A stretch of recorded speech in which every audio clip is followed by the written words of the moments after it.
Hello, we are discussing email do's and don'ts today. Writing a professional email means considering the content as well as the entire tone of the email. Here are certain tips to be kept in mind when writing professional emails. The subject line is one very important thing. First thing, without a subject line, your email will be lost. The subject line summarizes the intention of your email in usually 6 to 7 words. Most of the readers judge the email by the subject line. In fact, a lot of recipients decide whether to open an email or not based on the subject line. Moreover, a subject line even helps the recipient to quickly identify your email in their inbox. Your subject line has to be a small summary of the email and should also be able to set the expectation. After that, you need to include for the greetings the recipient's name if you're aware of it. If not, then you put a sir or a madam. The greetings give a positive vibe to the reader, and you can be assured of a response in a positive tone.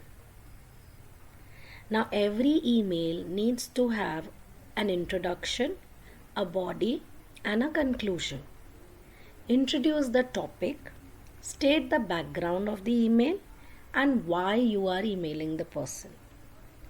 The body is the most important part of the email, where you mention the core content or purpose of the email.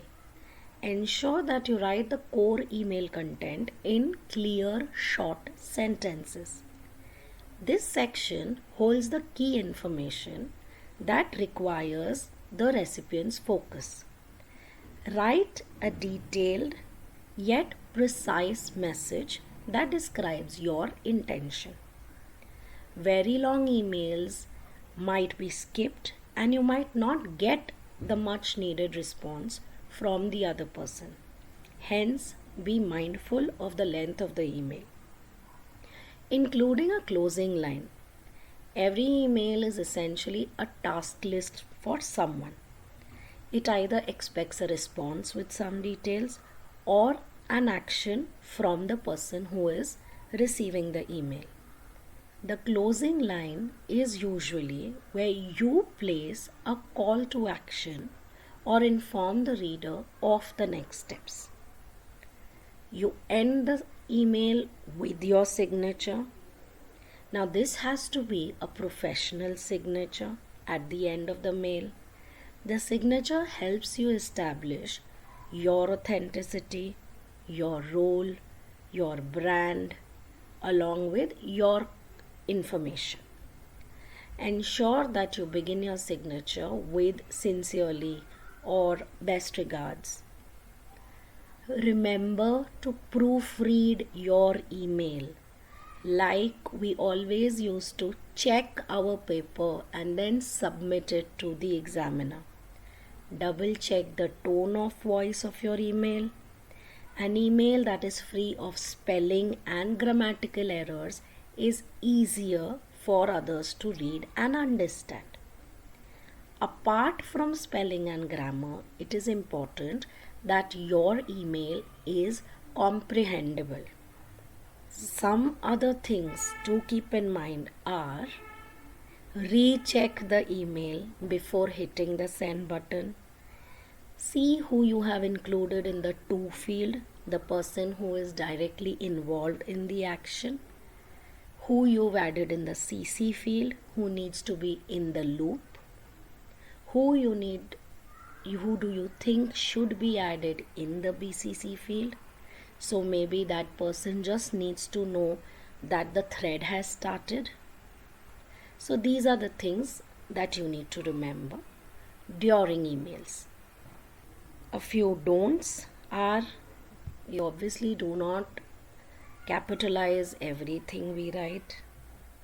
A few words here and there in capitals is okay, but if everything is capitalized, then it tells the recipient that you are yelling at them, which obviously cannot be the case. You cannot send large attachments, else they might be considered as spam, and it's obviously annoying for the receivers. Don't hit on the send button when you're angry. Read the email again when you are cool and calm and then send it. Do not CC everyone. Remember who it is you are communicating with, and do they really know what you are talking about. Nobody likes to get useless mails. Nobody likes redundant information, especially when it is not directed to them. If they need to be kept in the loop, then you can add them in CC. Else, do not do that. So remember the don'ts also.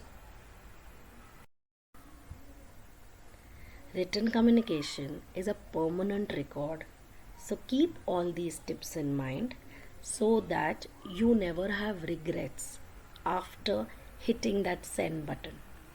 Hope this helps. Thank you.